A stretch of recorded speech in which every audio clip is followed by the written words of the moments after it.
대동강의 기적 만들기. 북한 노동당 시장 경제할 수 있다.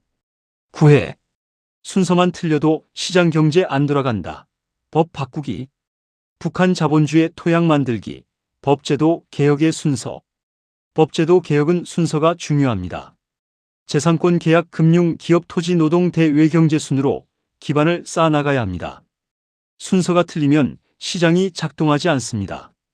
재산권의 헌법적 보장 계약 물권 채권 등 민법 정비 금융 통화 시스템 구축 기업법을 제정하여 사기업을 허용 토지 제도를 개혁하여 사용권 거래를 허용 노동시장 자유화 가격과 무역의 점진적 자유화 대외개방 투자 유치 순으로 다 정비되어야 시장 경제는 작동하기 시작합니다. 1단계에는 헌법적 기반에서 재산권 조항을 개정합니다. 현행 북한 헌법 제2024조는 생산수단의 국가협동단체 소유만 인정하고 개인 소유는 소비재에 한정합니다. 시장 경제의 출발점인 생산수단의 사적 소유가 원천 봉쇄되어 있습니다. 당의 영도 조항 제11조는 유지하되 경제 영역에서는 당의 지도하에 시장경제 원리를 활용한다는 문구를 삽입해 이념적 모순을 봉합합니다. 중국이 사회주의 시장경제라는 표현으로 같은 문제를 해결한 방식처럼 북한식으로 주체시장 경제 또는 우리식 시장경제 같은 표현을 활용할 수 있습니다. 2단계에는 민법 체계를 전면적으로 구축합니다. 현재 북한에는 실질적 의미의 민법이 없습니다. 계약 물권 채권의 법적 틀이 없으면 시장은 작동하지 않습니다. 민사소송법 및 강제집행법 등을 만들어 법원이 계약 분쟁을 해결하고 판결을 집행할 수 있어야 시장이 작동합니다. 3단계는 금융통화 시스템을 개혁하는 것입니다. 금융이 없이는 시장 경제가 없습니다. 가장 기술적으로 복잡한 영역입니다. 중앙은행법을 개정하여 현재 북한 중앙은행이 발권과 상업은행 기능을 모두 수행하는 단일은행 체계를 여러 분야로 분리해야 합니다. 북한 중앙은행은 통화정책 발권 외환관리 등을 전담하고 상업은행을 별도로 설립하여 예금 대출 업무를 하게 합니다. 현재 이중화되어 있는 공식 환율과 시장 환율을 통일해야 합니다. 무역대금을 자유롭게 결제할 수 있게 경상거래를 자유화해야 합니다. 자본거래는 초기에는 일정한 통제를 유지하면서 단계적으로 자유화할 수 있습니다. 물가와 연동하여 통화량을 관리하고 외환 보유고 목표를 설정하여 북한 원화의 안정화를 도모합니다. 이타 초기에는 불필요하지만 5에서 10년 후를 대비해 증권자본시장법도 설계해 둘 필요가 있습니다.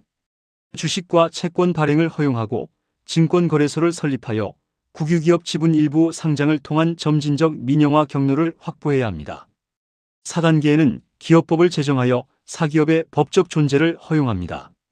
주식회사, 유한회사, 합자회사, 외국합작법인 등 4가지 법인 형태를 도입합니다. 국유기업을 즉시 민영화하지 않더라도 법인격을 부여하여 기업화해야 합니다. 경영자에게 실질적 경영권을 이양하고 당위원회는 전략 방향 감독에 한정합니다. 5단계에는 토지와 부동산 제도를 개혁할 차례입니다. 북한에서 가장 민감하면서도 가장 중요한 영역입니다. 토지 국유는 유지하되 사용권의 상품화가 핵심입니다. 중국 모델을 참조할 수 있는데 중국은 토지 소유권은 국가와 집단에 두면서 토지 사용권을 상품으로 만들었다. 이 사용권을 양도 담보 상속할 수 있게 하자 사실상의 부동산 시장이 형성됐습니다. 협동농장 토지를 농가에 30년 이상 장기 청부하여 투자를 유인하고 생산량의 국가수매 초과분은 시장에 자유로 팔게 하고 농지 사용권 양도도 허용하여 규모화 농업이 가능하게 할 수 있습니다. 6단계에는 노동시장을 점진적으로 자유화합니다. 아주 중요하면서도 철저한 통제사회인 북한에서 쉽게 결단하기 어려운 일입니다. 북한에서는 모두가 조직에 소속을 두고 조직 생활을 해야 하는데 일터가 조직의 기초단위이기 때문입니다. 현재 북한 노동법은 국가가 노동력을 배치하고 통제하는 체계인데 개인의 자유로운 이동을 허용하면 국가 통치 질서의 근간을 바꾸는 일이 됩니다. 하지만 시장 경제에서는 노동자와 사용자 간 자유로운 계약이 필요합니다. 직업 선택의 자유를 명문화하여 국가 배치를 폐지하고 자유취업 체제로 전환해야 합니다. 북한에서 이동과 거주, 취업의 자유화는 파격적인 조치이긴 하지만 어려운 일은 아니며 일터의 당조직을 유지하는 것과 근로자의 취업과 이동, 거주의 자유는 별개의 일입니다. 7단계에는 조세와 재정제도를 신설합니다. 북한에는 1974년 세금 폐지 선언 이후 공식적인 세금이 없습니다. 시장경제로 전환하면 재정 기반으로서 세금이 필수입니다.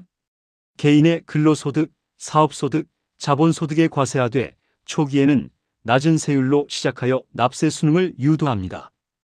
기업 이윤에 대해서는 법인세를 과세합니다. 8단계에는 경쟁소비자 보호법을 제정합니다. 시장이 형성되면 독점이나 불공정 거래를 규제해야 합니다. 지식재산권법도 정비하여 특허법, 상표법, 저작권법 현대화가 필요합니다. 9단계에는 외국인 투자법을 전면 개정하여 대외경제 개방을 법제화합니다.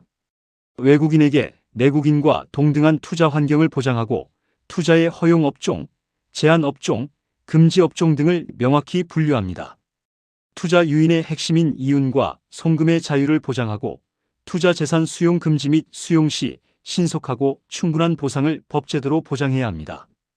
투자 분쟁 해결에 국제투자분쟁해결센터 ICSID 또는 국제상공회의소 ICC 등의 국제중재 허용은 아주 중요합니다. 합병합작법도 개정하여 북한 파트너의 의무 지분 비율을 완화 또는 폐지하고 외국인 100% 독자 투자를 허용합니다. 파트너 변경을 제한해 경영권을 보호합니다. 무역회사 설립을 자유화하여 현재 국가 독점 체제를 해제합니다.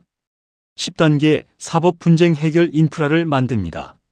법이 있어도 집행 시스템이 없으면 무의미합니다. 기업 간 계약 분쟁을 전담하는 경제법원을 설치합니다. 상사중재법을 제정하여 평양국제중재센터를 설립합니다. 국제중재규칙 UNCITRAL을 채택하고 외국 중재 판정을 승인하고 집행하는 뉴욕 협약에 가입합니다. 법제도 개혁 로드맵입니다. 1에서 2년차에 재산권 계약법, 회사법, 투자법 등 기초 법률을 정비합니다. 3에서 5년차에 민법전을 완성하고 토지개혁, 금융개혁, 상사법원, 국영기업 개혁 등을 통해 시장제도를 전면적으로 구축합니다. 6에서 10년차에 자본시장을 본격화하고 경쟁법을 도입하고 민영화를 확대하여 시장경제의 고도화를 추구합니다.